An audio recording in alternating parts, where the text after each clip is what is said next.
प्राचीन कथाओं में कहा जाता है कि एक समूह भारतीय पुरुषों का देवी के महल तक पहुंचा। उनका उद्देश्य था लालची देवता से सोने के सिक्के छीनना। अगर वे सफल हो जाते तो उन्हें इनाम मिलता, लेकिन यदि असफल होते तो वे राक्षस बन जाते।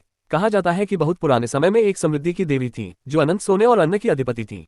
पृथ्वी दरअसल उनका विशाल महल था। जब ब्रह्मांड की रचना हुई तो देवी ने 1.6 अरब संतानें उत्पन्न की और स्वयं 1.6 अरब देवी बन गई।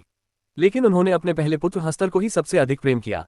हस्तर अत्यंत लालची था। उसने न केवल मां के सारे सोने के सिक्के चुरा लिए बल्कि समस्त अन्न भी अपने पास रखना चाहा। इतने लालची भाई को देखकर बाकी 1.6 अरब भाई बहनों ने विरोध किया और मिलकर हस्तर को उसके मूल रूप में लौटा दिया। देवी अपने पुत्र की आत्मा को नष्ट होते नहीं देख सकी, अतः उन्होंने उसे बचा लिया। उन्होंने हस्तर की आत्मा को उसके पेट में बंद कर दिया और यह शाप दिया कि अब उसे कभी पूजा नहीं मिलेगी, वह अनंत भूख से तड़पता रहेगा। तभी से हस्तर एक वर्जित नाम, एक टैबू बन गया।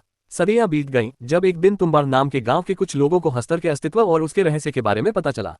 उन्होंने वहां एक मंदिर और मूर्तियां बनाई और हस्तर से लगातार धन संपत्ति प्राप्त करने लगे।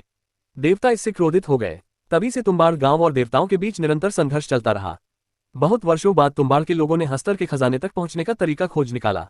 अब केवल एक अमर दादी जीवित थी। एक दिन 2 छोटे बच्चे दादी के लिए खाना लेकर जा रहे थे, लेकिन वे बहुत डरे हुए थे। कहा जाता था कि वो दादी सैकड़ों सालों से जीवित थी और मनुष्यों को खा सकती थी।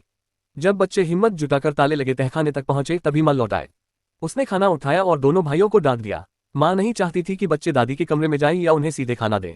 वह दादी के नाखून भी खुद ही ठीक करती थी। उनके पैर देखकर ही लग जाता था यह कोई साधारण औरत नहीं है। रात में दादी अचानक दर्द भरी कराह के साथ उठी। मां कांपते हुए अपनी कुल्हाड़ी लेकर खड़ी हो गई। उसने धीमे से कहा, ये वाक्य शाप जैसा है। दादी वहीं बेहोश होकर गहरी नींद में चली गई। अगले दिन बड़ा बेटा पेड़ से गिर गया। मां तुरंत उसे लेकर शहर के अस्पताल भागी और छोटे बेटे को आदेश दिया कि वह दादी को खाना पहुंचा दे। साथ ही चेतावनी दी, अगर कुछ भी गलत लगे तो बस हस्तर का नाम पुकारना। छोटे बेटे ने जल्दी जल्दी खाना तैयार किया और तहखाने में पहुंचा, लेकिन गलती से उसने जंजीर गिरा दी जिससे दादी जाग गई। वह जंजीर से बच्चे को खींचकर अंदर ले गई, उसके मुंह पर लगे सीलिंग वाले नाखून हटा दिए और उसे खाने ही वाली थी कि तभी बच्चे को मां की बात याद आ गई।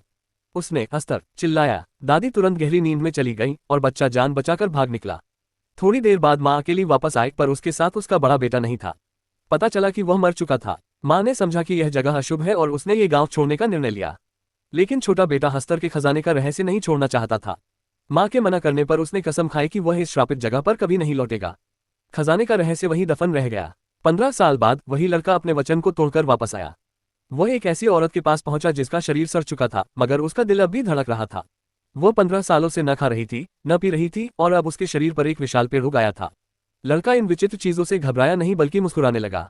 दादी ने उसके इरादे समझ लिए। उन्होंने उसे खजाने का रहस्य बताया और चेतावनी दी कि ऐसा करने वाले का अंजाम क्या होता है।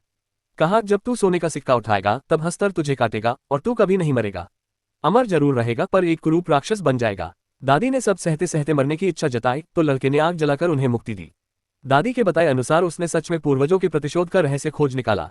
अब वह हर बार कुछ सोने के सिक्के लाता, चलन में लाकर नोटों में बदलता और ऐशोआराम की जिंदगी जीने लगा। साइकिल की जगह मोटरसाइकिल और रेजर तक सोने का बनवा लिया। उसकी शाही जिंदगी देखकर हर कोई ईर्ष्या करने लगा। बगल वाला गंजा व्यापारी तो और भी जल गया। पहले तो वह उसे पैसे उधार देता था, अब सोचने लगा कि आखिर उसने इतनी जल्दी दौलत कैसे बना ली। जिज्ञासावश उसने उसका पीछा किया और तुम्बाड़ गांव के उस पुराने महल तक पहुंच गया। उसे लगता था वह चालाक है, पर असल में वह खुद ही जाल में फंस गया।